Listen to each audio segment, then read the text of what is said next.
Skrip dalam video ini adalah ucapan daripada saudara Adam Adli, Timbalan Menteri Belia dan Sukan.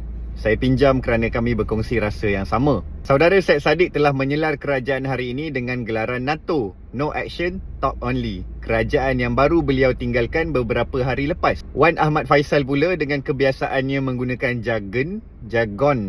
jargon politik dengan menganggap kerajaan ini adalah kerajaan yang mengamalkan pork barrel politik tong babi. Kedua-dua mereka ini pernah duduk sekali dan berasingan di dalam kerajaan. Wan Faisal adalah mantan pegawai khas kepada Syed Saddiq ketika di KBS. Selepas langkah Sheraton, Wan Faisal telah mengambil posisi Menteri Belia dan Sukan, menikam Syed Saddiq dari belakang.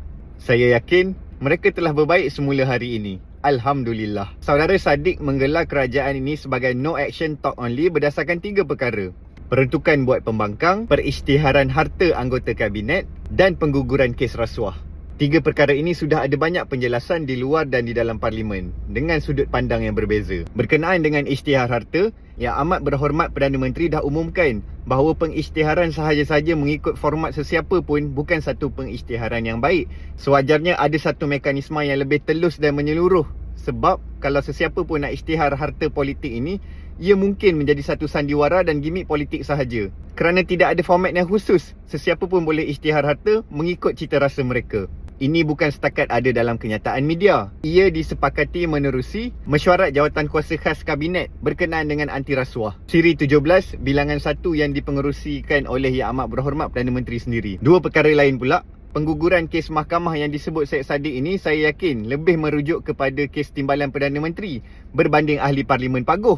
Dan perkara tersebut telah dijawab semalam oleh Menteri di Jabatan Perdana Menteri berkenaan undang-undang, Saudari Azalina Othman, berkenaan komitmen kerajaan untuk memisahkan kuasa peguam negara dan kuasa pendakwa raya, bukan setakat kuasa perundangan dan kuasa eksekutif. Malah isu DNAA Timbalan Perdana Menteri ini juga akan dibawa kepada perhatian Jawatan Kuasa Pilihan Khas Parlimen.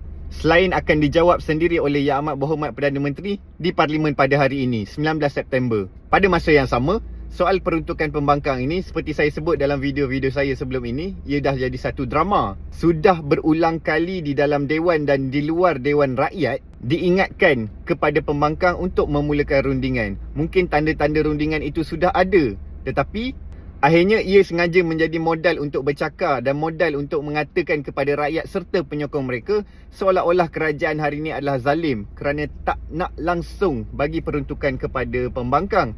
Tiba-tiba ada warga di seberang Laut Cina Selatan mengaku parlimen mereka sudah ada peruntukan mencecah RM300,000. Mengelirukan. Saya pun tertanya-tanya, macam mana dengan peruntukan yang diberikan oleh kerajaan kepada kerusi MUA ketika beliau masih berada dalam kerajaan? Sudah habis dibelanja atau belum? Soal No Action Talk Only ini, eloklah saudara Saddiq jangan hanya cerminkan suara rakyat itu berdasarkan kaca mata beliau. Cerminkan juga kepada rakyat tentang dasar-dasar kebajikan yang telah dilaksanakan oleh kerajaan menerusi perkara-perkara yang telah dicapai dalam Belanjawan 2023. Banyak inisiatif yang telah dijalankan, menoktahkan miskin tegar serta menyelesaikan masalah rakyat berkenaan dengan fasiliti dan keperluan asas untuk hidup seperti sekolah, fasiliti kesihatan, bekalan air bersih, pemulihan ekonomi pasca pandemik dan transisi tenaga yang bakal bermula tak lama lagi.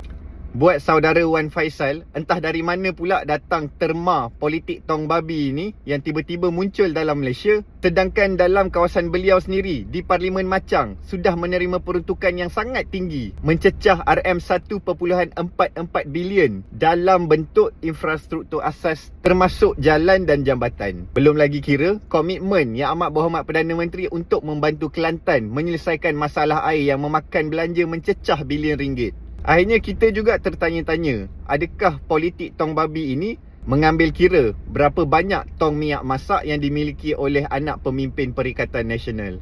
Wallahu a'lam.